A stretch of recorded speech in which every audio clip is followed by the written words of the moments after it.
홍준표 대구시장도 이번 한 주 동안 윤리위로부터 여러 가지 정치적인 곤혹스러움을 좀 당했습니다. 홍준표 시장이 지난 15일 수해가 전국적으로 덮쳤을 때 대구 지역에는 비가 그렇게 많이 오지 않았다고 합니다만 이 골프를 친 것이 큰 논란이 좀 됐었죠. 홍준표 시장이 좀처럼 고개 숙여 사과한 적이 없는데 정치 인생 27년 만에 사과했습니다. 그 모습 보겠습니다.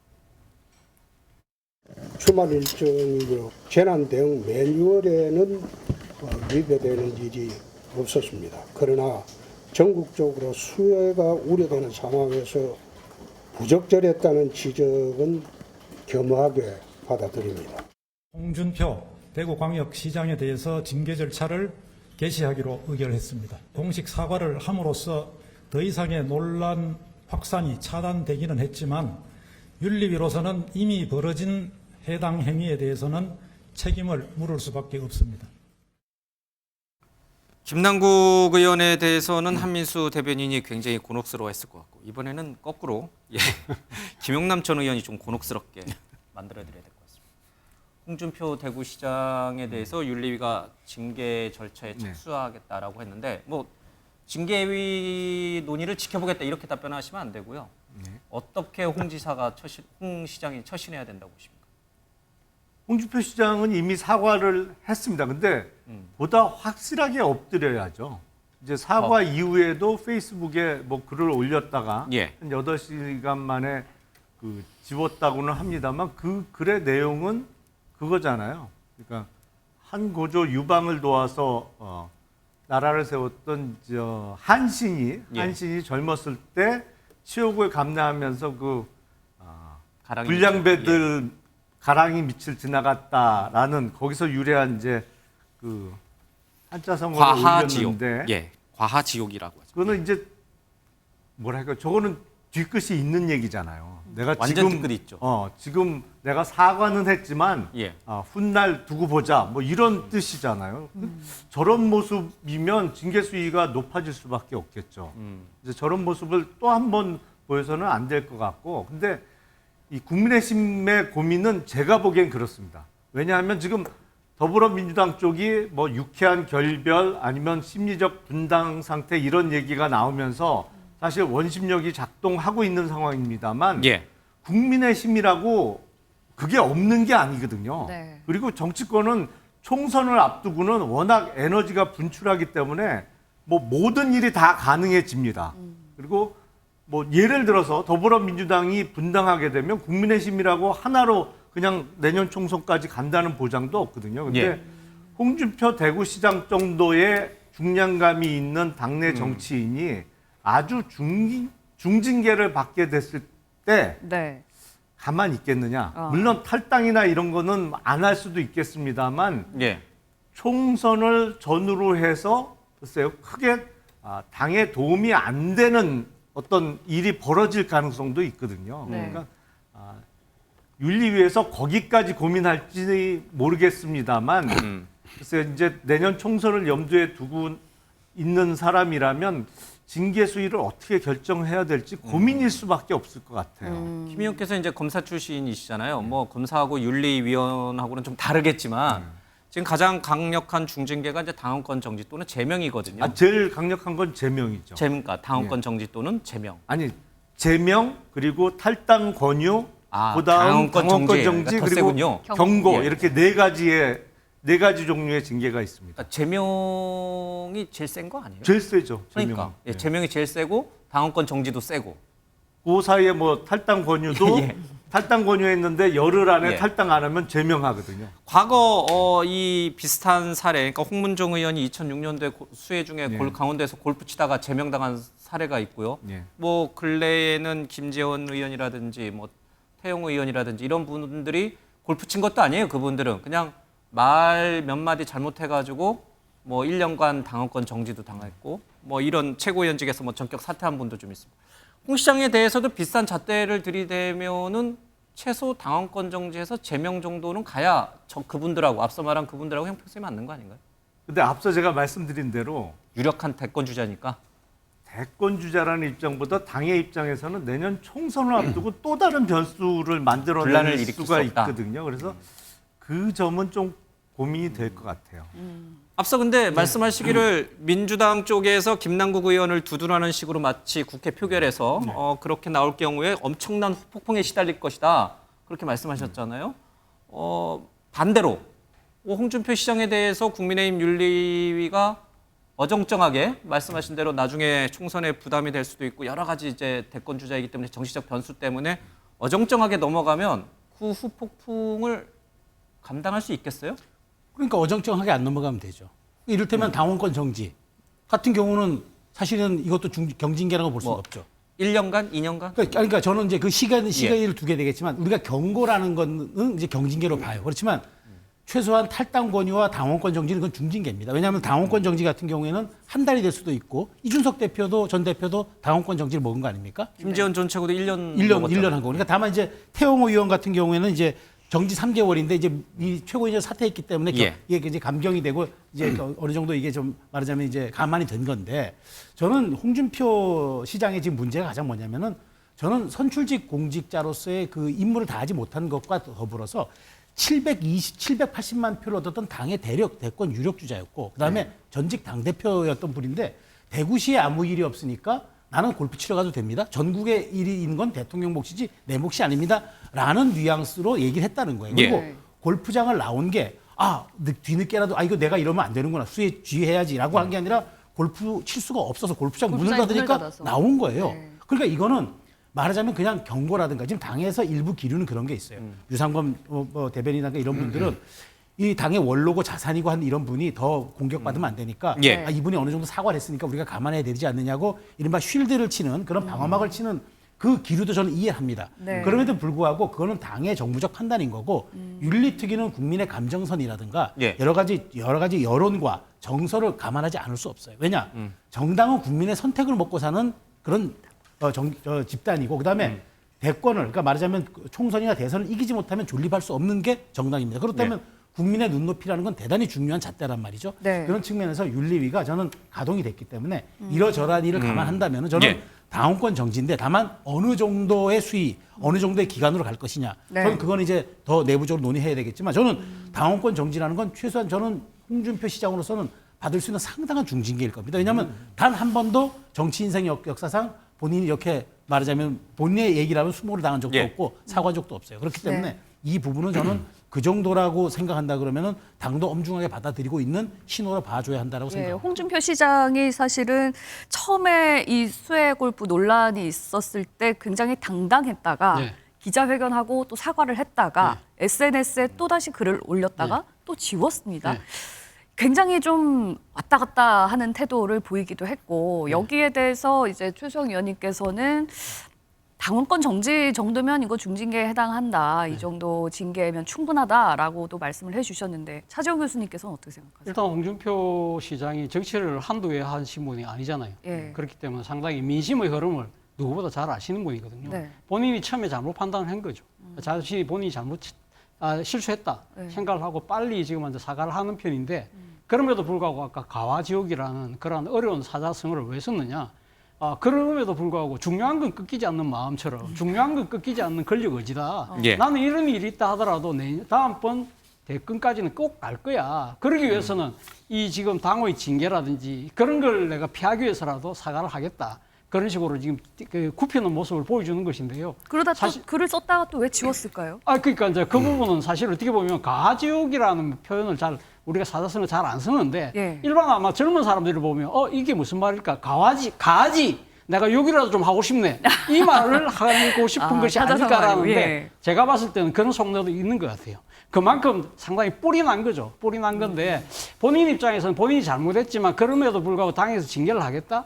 이거 자칫 잘못하면 다음 차기 대권으로 가는 데서 상당히 걸림돌이 될 수 있지 않을까라고 판단한다는 것이죠. 사실은 제가 생각했을 때 당에서는 아까 김영현 의원께서는 총선 때문에라도 상당히 징계 수위가 높지 않을 거다 이런 말씀을 하셨지만 제가 생각할 때 당의 입장에서는 사실 이 지금 수혜와 관련된 민심의 흐름이 심상찮잖아요. 그렇다고 한다면 자기 대선 주자급이라도 우리는 과감하게 징계할 수 있다. 소위 말해 일벌백계의 모습을 보여서 민심을 수용하는 모습으로도 갈 수 있는 것이고 더하면 사실은 이 부분에 대해서 이제 홍준표 시장이 어떻게 반응하냐의 여부가 상당히 또 초미의 관심사인데 네. 문제는 저는 용산의 생각일 것 같아요. 용산은 지금 사실 홍준표 시장이 자기들 기권주자로 많은 사람들이 입에 오르내리고 뭐 여론조사에 올라옵니다만 과연 윤석열 대통령이 구상하는 차기 대권 구도에 이 지금 여권의 구도 안에 홍준표 시장 카드가 있느냐 없을 거라는 생각이 저는 상당히 많이 들거든요.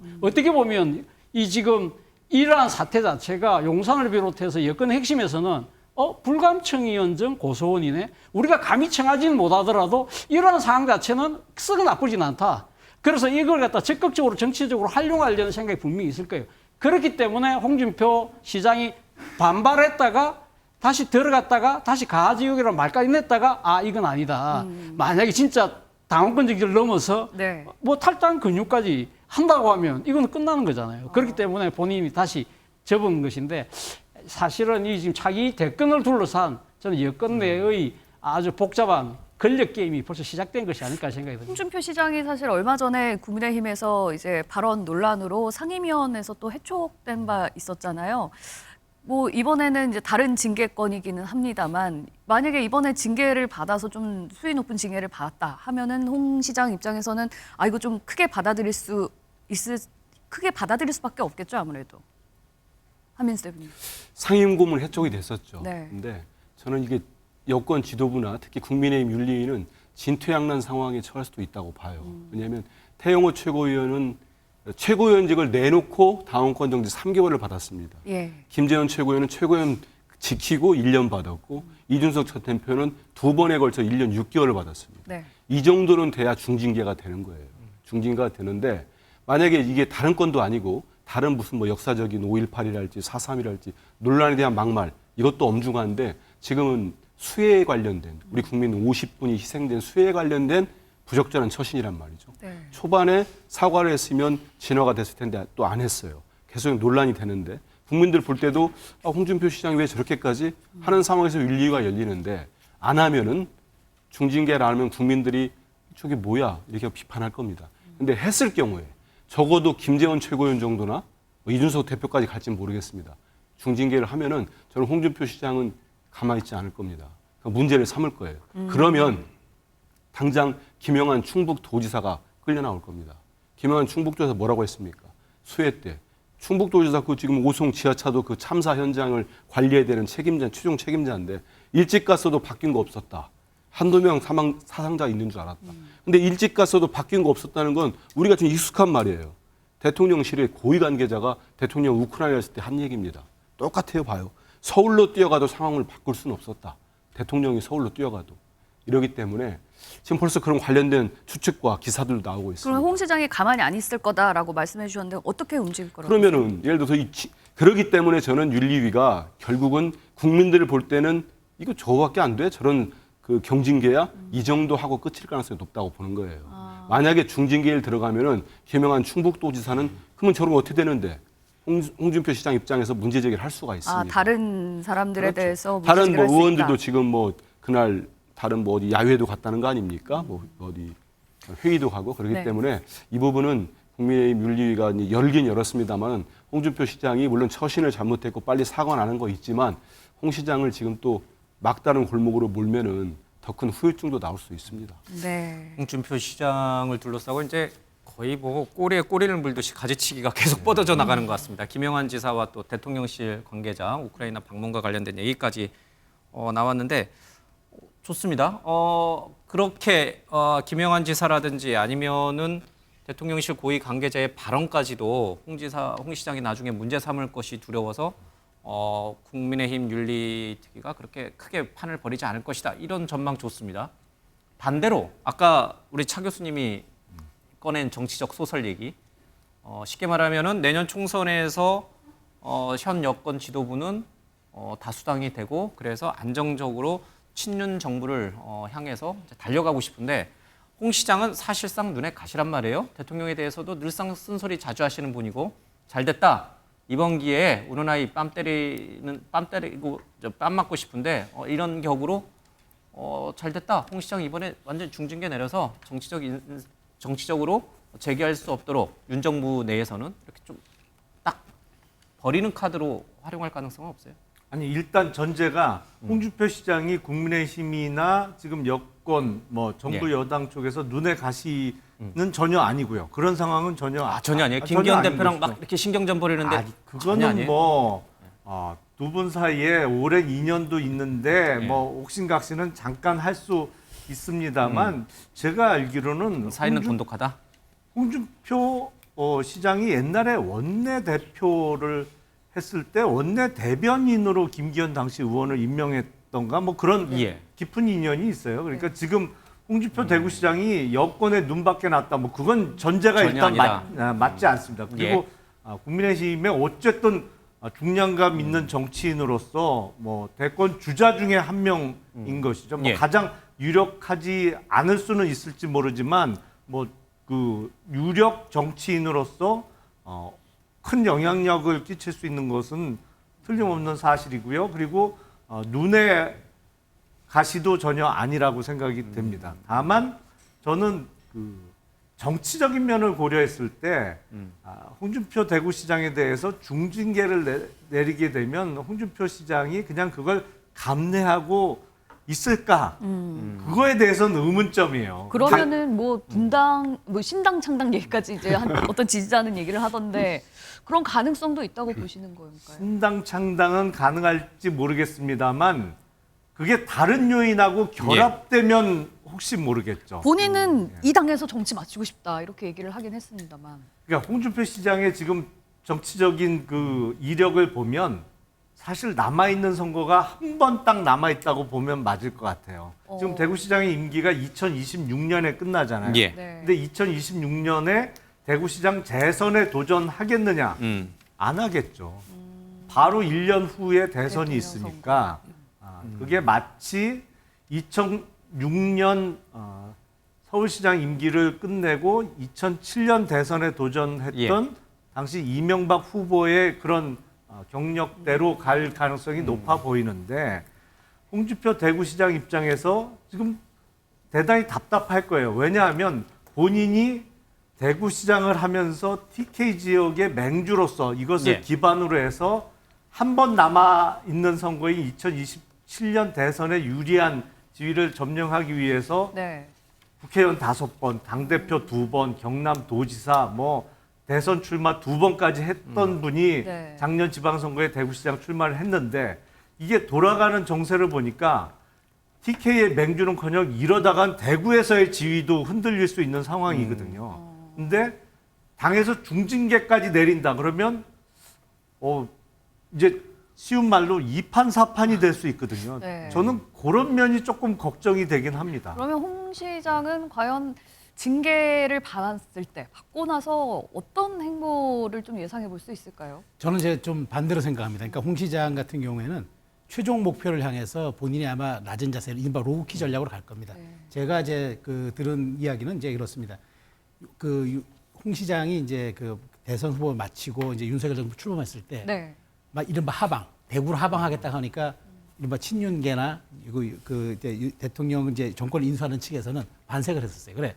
많이 홍 시장이 서울에 계속 중앙 무대에 남아가지고 사실 있으면 좀 부담이에요. 대통령한테는 검찰도 선배고 뭐 여러 가지 이제 그런 측면이 있었는데 하방에서 하겠다니까 굉장히 좀 반색을 했다는 제가 들었고 또 하나는 가서도 정말 1년간은 이른바 낄빠빠 낄 때는 잘 끼고 빠질 때 빠졌어요. 윤 대통령의 신기를 거스리지 않았어요. 다만 최근에 하나 이재명 대표를 만났던 걸 가지고 약간 구설에 좀 있었던 건데 그것 하나 외에는 정확하게 용산의 심기와 용산의 방향성에 부합하는 발언들 많이 했어요. 그래서 저는 지금 이 얘기입니다. 나는 이 당에서 정치를 마칠 것. 이 얘기는 뭐냐면 여기에 국민의힘 주류에서 나가본 분들은 얼마나 이게 시베리아인지 압니다. 왜냐하면 보수 정당에서 한번 이렇게 자기 둥지를 옮겨버리면은 그다음 굉장히 처신하기가 어려워지고 정치적으로는 여러 가지 곤란한 점이 많아요. 그래서 저는 약간 당원권 정지라는 어느 정도의 형식을 갖춘 중징계가 내려진다면 홍 시장도 수용을 할 것이고 그다음에 당에서도 계속 쉴드를 쳐줬어요. 이 정도면 사과를 했는데 우리 당에서 이렇게 그렇게 세게 하면 안 됩니다라고 이미 어느 정도 방어 전선을 쳐줬기 때문에 이해와 요구가 맞아떨어지면서 저는 정확하게 이 분야가 페이드아웃 될 거라고 봐요. 그래서 저는 이 문제 홍 시장에 대한 문제 징계 문제가 저는 오히려 의외로 네. 순탄하게 마무리되면서 다시 이제 정기국회 국면으로 들어갈 것이다 봅니다. 그러니까 수해 국면이 마무리되는 대로 홍 시장에 대한 징계도 시작되고 네. 어느 정도 결과도 나오면서 저는 이 부분은 이제 더 이상 그 변수 요인이 안 될 것이라고 저는 분석합니다. 윤재욱 원내대표에 대해서 이제 지역 현안 사업에 대해서 도와줘서 고맙다 이제 이런 얘기도 하면서 이제 약간 화해 제스처를 좀 보내기도 해요. 그러니까 여러 가지 이제 시나리오가 좀 있는 것 같아요. 전망과 관련해서. 네. 근데 차 교수님, 예. 이제 하나 더 짚어볼 대목은 유력한 대선 주자였던 홍 시장이 이번 수해 때 골프 친 사건이 앞으로 홍 시장의 정치 역정에 어떻게 영향을 미칠 것인가. 지금 흥미로운 대목은 광역자치단체장으로서는 뭐 전임 시장에 비해서 잘했던 시장 점수에서는 뭐 여야 통틀어 전국 1위를 했어요. 그러니까 업무 능력은 있다라는 게 확인이 됐어요. 그러면 이번 이 수해 때 골프 쳤던 이 과오는 플러스 요인들도 많지만 이 과오는 홍 시장의 앞으로 향후 대권 가도에 어떻게 영향을 미칠 것인가? 저는 상당하게 무겁게 작용하는 정치적 조치가 될 가능성이 높다는 생각이 듭니다. 앞서도 말씀드렸지만 홍 시장이 상당히 여론에 가장 민감하고 아주 이 촉이 제일 좋은 이런 정치는 우리가 소위 분류를 하는데 이번 사안 같은 경우는 보면 사실은 홍 시장의 또 다른 민낯을 보여준 한 대목이라는 생각이 든다는 것이죠. 그러니까 네. 지금 공직 생활을 그러니까 검사 때부터 한다고 하면 한 40년 넘게 공직 생활을 했잖아요. 그런데 지금 수재가 지금 아주 전국적으로 지금 뻔하게 나올 수밖에 없는 그런 상황에서 네. 이거 우리 대구 지역 아니니까 문제 없었다는 식으로 이야기하는 그러한 모습들을 보면서 저분이 원래 공직을 맡을 만한 소양이 되는 분이야? 이런 생각들을 많은 사람들이 그런 인식을 갖게 된다는 거예요. 이런 부분들이 아까 뭐 당의 징계고 그걸 떠나서 결국은 지금 홍 시장도 대중정치인이잖아요. 네. 그렇다고 한다면 전체적인 국민의 민심을 먹고 사는 대중정치인으로서는 결정적인 하자를 드러냈다는 거예요. 그리고 앞서 제가 잠깐 이야기했지만 지금 현재 이 여권 내의 차기 구도 자체도요. 보면 지금 홍 시장이 이 부분이 결정적으로 하자로 작용할 수밖에 없다는 것이에요. 나중에 대권 국면에서 그렇죠. 나올 것이다 이 얘기가. 네, 그렇죠. 사실은 앞서 뭐 하방을 해서 상당히 낄 때 끼고 빠질 때 빠진다고 하지만 상당히 홍 시장이 대구시장으로서는 넘는 여러 가지 정치적 발언들과 이벤트를 통해서 계속적으로 지금 용산이 지금 이야기하고 있는 정치적 스케줄에 상당히 걸림돌이 되는 장면들을 여러 번 만들었거든요. 대표적으로 기억하시겠지만 지난번 100분 토론 가서 윤석열 대통령이 정치력 부족하다는 거 결국 여러분들이 잘못 뽑은 거 아니냐 그런 식으로 이야기를 한다든지 이런 아주 전국의 고비 때마다 자신을 너무 내세워서 하는 듯한 행동들 이런 부분들이 아마 여권의 핵심에서는 상당히 god깝게 생각하고 있다가 앞서 말씀드린 대로 이번 사안에 대해서 언젠가는 빨리 이 관계 정리를 새로 한번 정립을 해야 되겠다는 생각을 했을 가능성이 높다. 다음 주 수요일에 이제 국민의힘 윤리위원회에서 징계 논의를 한다고 하니까요. 어떤 결론이 날지 좀 지켜보기로 하고요. 다음 이슈로. 아니요, 잠깐만요. 그 이제 다양한 시각이 존재하니까요. 한민수 대변인이 얘기한 거를 하나 좀 짚고 가야 될 것 같아요. 앞서 이제 잠깐 김영환 충북지사 발언 얘기가 나왔어요. 근데 이 윤재욱 원내대표가 김영환 충북지사의 발언에 대해서 뭐 단어 하나하나 말 한마디 가지고 계속 뭐 이걸 문제 삼을 수는 없다. 이제 이런 표현을 쓰셨는데 그걸 놓고선 그 전에 있었던 대통령의 우크라이나 방문 때 했던 대통령실 고위 관계자를 염두에 둔 발언이다. 이런 해석도 좀 적집권에서 있었습니다. 한민수 대변인 그 얘기를 하셨으니까 우리 김영남 의원은 어떻게 생각하세요? 정말 윤재욱 원내대표가 김영환 충북지사의 그 민심에 상처를 주는 그 발언을 징계하지 않는 이유가 대통령실 고위 관계자로 불똥이 튀는 것을 사전에 차단하기 위해서 그런 말을 했다고 보세요? 앞서 잠깐 언급을 했습니다만 그렇게 전략적이지 않다니까요. 그리고 이 이슈 너무 오래 전략적이지 않은데 왜? 그렇게 전략적이지 않습니까? 아니에요. 왜? 아직 한마디 하셨기 때문에. 그러니까 제가 말씀드리면 그 김영환 대표의 말과 그 대통령실 고위 관계자의 말을 같이 등치시킬 수는 없죠. 그러니까 김영환 지사는 그 지휘관 당사자입니다. 우린 당사자가 내가 가도 바뀌어질 게 없었다라고 얘기를 한 거고요. 지금 우크라이나에서 대통령의 워딩을 딸 수가 없으니까 지금 참모는 여러 가지 상황을 대신해서 본인의 자신의 얘기를 한 거예요. 근데 이거를 이제 선출직 공직자와 참모를 같이 등치시켜서 똑같은 말이었기 때문에 예. 이것을 같이 징계해야 된다. 이 논리는 성립이 안 되는 거죠. 저는 때문에 그런데 들으셨죠? 정치적으로 그렇게 얘기할 수는 있으나 그것을 똑같이 등치시켜서 이걸 윤리로 같이 제소해줘야 한다는 그 말은 저는 성립이 안 된다고 봅니다. 간단하게 말씀드리면 네. 둘을 뭐 고위관계자 누군지 알지 않습니까? 우리 모두는 그 사람과 그분과 김용한 충북도지사를 같이 놓고 징계하자는 얘기가 아니고요. 똑같은 인식을 보였어요. 그러면 홍준표 시장을 중징계할 경우에 홍준표 대구시장이 여기에 대해서 문제제기 충분히 할 수 있습니다. 이 두 분을 문제 삼을 거다.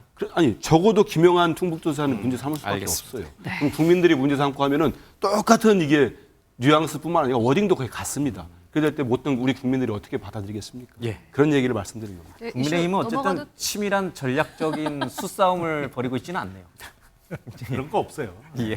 이제 좀 알겠습니다. 넘어가도 될까요? 넘어가시죠. 네, 알겠습니다.